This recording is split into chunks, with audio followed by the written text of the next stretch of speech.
Warm greetings to all of you. Here in this short video we are going to discuss about the division angiosperm, जो division है फेनेरोगाम सब kingdom का. सो चलिए बात करते हैं जल्दी से कि एंजियोस्पर्म्स कौन होते हैं. एंजियोस्पर्म के वर्ड से शुरू करते हैं. एंजियोस्पर्म का मीनिंग क्या है. एंजियोस्पर्म के अंदर दो वर्ड्स हिडन है. पहला वर्ड है एंजियो, जिसका मतलब होता है एक नेचुरल कवरिंग, और दूसरा वर्ड है स्पर्म. स्पर्म का मतलब होता है सीड. इन दोनों को मिला के बनता है ऐसा सीड जो कि कवर्ड है, एनक्लोज्ड है किसी नेचुरल कवरिंग से. ऑलराइट, सो ये मोस्ट एडवांस्ड ग्रुप है फ्लावरिंग प्लांट्स के अंदर. फ्लावरिंग प्लांट्स में सबसे ज़्यादा एडवांस, सबसे ज़्यादा फीचर्स कंटेंट करने वाला ये ग्रुप है. Seeds are enclosed within a fruit, right. That's why we are calling them angiosperm, कि उनके ऊपर एक नेचुरल कवरिंग होती है जो कि होती है फ्रूट की. Then adapted for terrestrial habitat. क्या करते हैं, टेरेस्ट्रियल हैबिटेट के लिए पूरी तरीके से अडेप्टेड है. इनके अंदर सभी एबिलिटीज़ ऐसी है जो टेरेस्ट्रियल यानी ज़मीन पर रहने के लिए ज़रूरी है. Then they greatly vary in size. कुछ एंजियोस्पर्म्स आपको बहुत छोटे मिलेंगे साइज में, जबकि कुछ एंजियोस्पर्म्स बहुत बड़े बड़े भी हो सकते हैं. So they vary greatly in the size. Next देख लेते हैं अल्ट्रेशन ऑफ जनरेशन. हालांकि अल्ट्रेशन ऑफ जनरेशन एक डिटेल टॉपिक है, इसके ऊपर अगर आप नीचे कमेंट में लिखते हैं तो हम लोग एक सेपरेट वीडियो भी बना देंगे अल्ट्रेशन ऑफ जनरेशन के ऊपर. लेकिन अभी शॉर्ट में देखते हैं अल्ट्रेशन ऑफ जनरेशन यहाँ पर कैसे होती है. अल्ट्रेशन ऑफ जनरेशन इनके अंदर हेटेरोट्रॉफिक होती है, यानी कि दो फॉर्म्स इनके अंदर नजर आएंगे. एक होगा स्पोरोफाइटिक और दूसरा रहेगा गैमेटोफाइटिक. स्पोरोफाइटिक में इनकी जो फॉर्म होती है अल्ट्रेशन ऑफ जनरेशन के स्पोरोफाइट वाली फेज में, ये होती है diploid.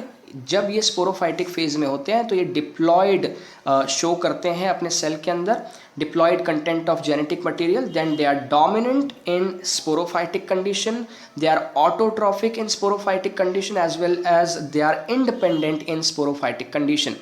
On the other hand side जब ये गैमेटोफाइटिक फेज में एंटर करते हैं तो ये हैप्लॉइड हो जाते हैं, रिसेसिव हो जाते हैं, और ये एक्चुअली डिपेंडेंट रहते हैं even after becoming gametophytic. After getting transformed into gametophytic phase they are depended upon sporophytic phase, right. So ऐसी दो टाइप की वेरियस फेजेस इनकी अल्ट्रेशन ऑफ जनरेशंस में देखी जाती है, राइट. चलिए आगे बढ़ते हैं, फ्लावर्स के बारे में बात करते हैं, एंजियोस्पर्म्स के फ्लावर्स के बारे में, राइट.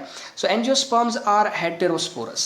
इनके अंदर दो डिफरेंट टाइप के स्पोर्स पाए जाते हैं. हेटेरोस्पोरस मतलब hetero means different, sporous means spores, various type of spores. यहाँ पे दो टाइप के स्पोर्स है. मेल स्पोर्स पाए जाते हैं, मेल स्पोर्स यानी कि microspore they are called, and the name is pollen. Well, I think you are well aware of pollen. On the other hand side, female spore is also there, which is called megaspore, right? And which is the ovule, जो हमने देखा है. अगर आपको flower का structure थोड़ा सा अगर याद हो, अगर आप चाहते हैं उस पर भी एक सेपरेट वीडियो बनाया जाए, just drop your comments down below. So pollen और ओव्यूल, ये इनके दो अलग अलग स्पोर है. Male spore is the pollen and female spore is the ovule.